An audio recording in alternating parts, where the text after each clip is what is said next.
আজকে অনেক দিন পর বাসা থেকে বের হলাম, ভাবলাম যে একটু বাজারে যাই, গিয়ে কিছু কেনাকাটা করি। কারণ বাসা থেকে বের হওয়া হচ্ছিল না। তো ভাবলাম যেহেতু বাসা থেকে বের হওয়া হচ্ছে না, সেহেতু কোনো একটা উদ্দেশ্য নিয়ে বের হই। তাহলে দেখা যায় যে আমার কেনাকাটাও হয়ে যাবে, দেন হচ্ছে একটু ঘোরাঘুরিও হয়ে যাবে। তো আমি অনেকগুলা জুতার দোকান খুঁজতেছিলাম জুতা কেনার জন্য। তো খুঁজতে খুঁজতে ফাইনালি হচ্ছে আমি এই জুতা জোড়া সিলেক্ট করলাম।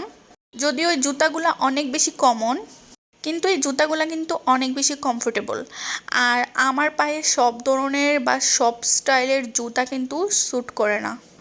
আমার পা অনেক বেশি সেনসিটিভ, একটু থেকে একটু হলেই কিন্তু পায়ে ঠসা পড়ে যায়। এই জন্য আমি জুতা সিলেক্ট করার সময় সব সময় হচ্ছে একটু বেশি সচেতন থাকি এবং দেখে শুনে পায়ে দিয়ে দেন হচ্ছে আমি জুতা কিনি। আমার কাছে জুতার স্টাইল ম্যাটার করে না, আমার কাছে ম্যাটার করে কমফোর্ট। তো যাই হোক, সেখান থেকে হচ্ছে জুতা কিনে আমরা চলে আসলাম ফুচকা খাওয়ার জন্য। ফুচকা খেলাম, ফুচকা খাওয়ার পর নিয়ে নিলাম একটা মুগলাই, তারপর 1 কাপ চা, সাথে আমার ভাগ্নি ছিল।